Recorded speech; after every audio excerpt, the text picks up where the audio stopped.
శ్రీకాకుళం జిల్లా టెక్కలి ఎమ్మెల్సీ దువ్వాడ కుటుంబ వ్యవహారం మరోసారి రచ్చకెక్కింది.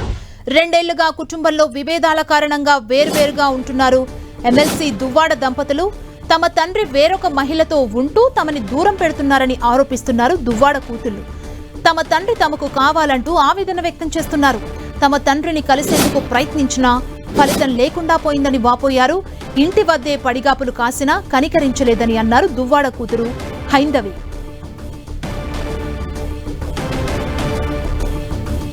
దువ్వాడ ఫ్యామిలీలో దుమారంపై మరింత సమాచారం మా ప్రతినిధి బాలకృష్ణ అందిస్తారు.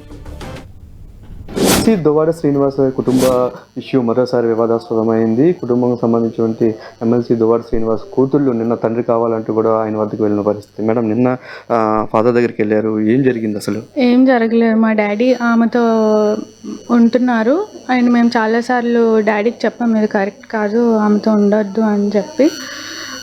మేము మా డాడీకి ఒకసారి పలాస వెళ్ళి కలవడానికి ట్రై చేసాము. అప్పుడు వాళ్ళ బ్రదర్స్ వాళ్ళ మదర్ అడ్డుకున్నారు. ఇప్పుడు కూడా మా డాడీని కలవడానికి వెళ్ళాము. అదే అంటే మేము మా డాడీతో ఉండాలనుకుంటున్నాం. సో మేము కలవడానికి మాట్లాడదామని మా డాడీతో ఉందామని వెళ్ళాము. కానీ వాళ్ళు డోర్స్ అవన్నీ లాక్ చేసుకొని లోపల ఉన్నారు. మేడం, 2 years నుంచి కూడా వివాదం నడుస్తూ ఉంది. ఒకవైపు మదర్ సంబంధించి కానీ అటు ఎవరైతే సెకండ్ పర్సన్ అవికి సంబంధించిన ఆమెను పెళ్లి చేసుకున్నారన్న రూమర్స్ వచ్చాయి, మదర్ విడాకులు ఇచ్చారన్న రూమర్స్ వచ్చాయి. ఏంటి అసలు? పెళ్లి చేసుకుంటే వాళ్ళే డైరెక్ట్గా చెప్తారు కదా, పెళ్ళేం అవ్వలేదు, అది ఎలాంటి ప్రూఫ్ కూడా లేదు. అండ్ మా మమ్మీ డాడీకి డివోర్స్ కూడా అవ్వలేదు. ఆమెకు లీగల్గా ఎలాంటి రైట్ లేదు. పొలిటికల్గా కూడా 3 సార్లు ఇన్ఛార్జీలు మార్చినారు. మమ్మీకి ఇచ్చారు ఇన్ఛార్జ్, తర్వాత ఫాదర్కి ఇచ్చారు, తర్వాత మళ్ళీ మమ్మీకి ఇచ్చారు, ఫాదర్కి తీసుకున్నారు. ఈ నేపథ్యంలో కూడా ఈ పొలిటికల్ ఇష్యూసే ఇంట్లో జరిగాయా ఏంటి అసలు? పొలిటికల్ ఇష్యూస్ అని కాదు, మెయిన్ రీజన్ అయితే ఆమె ఇన్వాల్వ్ అవ్వడం వల్ల పొలిటికల్గా కూడా ఇష్యూస్ వచ్చాయి. ఆమె వల్లనే ఆమె ఇన్వాల్వ్ అవ్వడం, ఆమె పొలిటికల్గా అంటే ఏదో రౌడీలాగా బిహేవ్ చేయడం, ఎవరి మీద పడితే ఎలా పడితే అలా అరిచేయడం, ఎలా పడితే అలా మాట్లాడడం. ఇప్పుడు మాకంటూ మా తాతయ్యకంటూ ఒక పెద్ద ఫ్యామిలీ, మా మమ్మీ ఒక పెద్ద ఫ్యామిలీ వచ్చింది, మా డాడీకి ఒక నేమ్ ఉంది. అప్పుడు అలాంటి ఫ్యామిలీ బయట పొలిటికల్గా ఉన్నప్పుడు ఏం అలాంటివి చేస్తే ఎలా ఉంటుంది? బ్యాడ్గా ఇంపాక్ట్ అవుతుంది కదా. ఆమెకి ఏ రైట్ ఉందని అవన్నీ చేస్తుంది.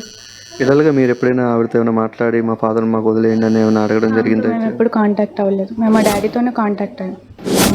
ఏమంటారు, నిన్న రాత్రి డాడీ ఏమైనా కాంటాక్ట్ చేసే పరిస్థితి ఉందా? మెసేజెస్ చేసాం, కాల్స్ చేసాం, ఆయన ఏం రెస్పాండ్ అవ్వలేదు అసలు. ఫర్దర్ స్టెప్ ఎలా ముందుకు వెళ్ళిపోతున్నారు?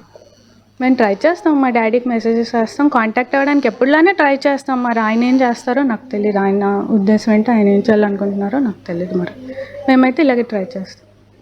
ఎలక్షన్ టైంలో కూడా ఇలా మమ్మీ డిమాండ్ చేయడం పరిస్థితి, ఆ టైంలో మొత్తం సంబంధించిన ఆస్తులు కూడా వేరు చేశారు, సెపరేట్ చేశారు అనే రూమర్స్ కూడా ఉన్నాయి. దీనిపై ఏమంటారు? ఆస్తులు ఏమీ సెపరేట్ చేయలేదు. ఈ ఇల్లు ఆయన పేరు మీదే ఉంది. కొత్త ఇల్లు ఆయన పేరు మీదే ఉంది. పలాసలో కొంత ల్యాండ్ ఉంది, అది కూడా ఆయన పేరు మీదే, వాళ్ళ పేరు మీదే ఉంది. అండ్ మా డాడీ వాళ్ళ 3rd బ్రదర్ ఆయన అండర్లోనే ఉంది. అది తనకి ఏం కోరుతున్నారు అసలు ఫాదర్ నుంచి? మీరు అసలు ఏం డిమాండ్ చేస్తున్నారు? ఆమె అయితే కరెక్ట్ కాదు. ఆమెకు చాలా మందితో మ్యారేజెస్ అయ్యాయి. ఒక పోలీస్ ఆఫీసర్తో అయ్యింది అండ్ ఇంకొక ఎవరో ఆయనతో అయ్యింది. వాళ్ళిద్దరితో పిల్లలు ఉన్నారు ఆమెకి. అండ్ ఆమె ఇంటి నుంచి బయటకు వెళ్ళిపోవాలి. యాక్చువల్లీ తను క్యారెక్టర్ లెస్ అనమాట. తను డ్రైవర్లతో ఎవరితోనైనా తను అదే చేస్తుంది. ఇదంతా తను చేసింది ఎందుకంటే డబ్బుల కోసం తను ఎవరితో అయినా వెళ్తుంది, ఏమైనా చేస్తుంది. సో తను బయటకు వెళ్ళిపోవాలి, మా డాడీతో ఉండాలంట. ఇది ఎవరైతే దువ్వాడకు సంబంధించిన పిల్లలు అయితే ఉన్నారో తమ తండ్రిని ఒక మహిళ ట్రాప్ చేసింది, ఆమె సరైన వ్యక్తి కాదు, ఖచ్చితంగా తన తండ్రి తమకు కావాలి, 2 పిల్లలు ఉన్నాం, తమకి కావాలని చెప్పేసి అయితే వీరు డిమాండ్ చేసిన పరిస్థితి. కెమెరా సూర్యతో బాలు, 10 TV.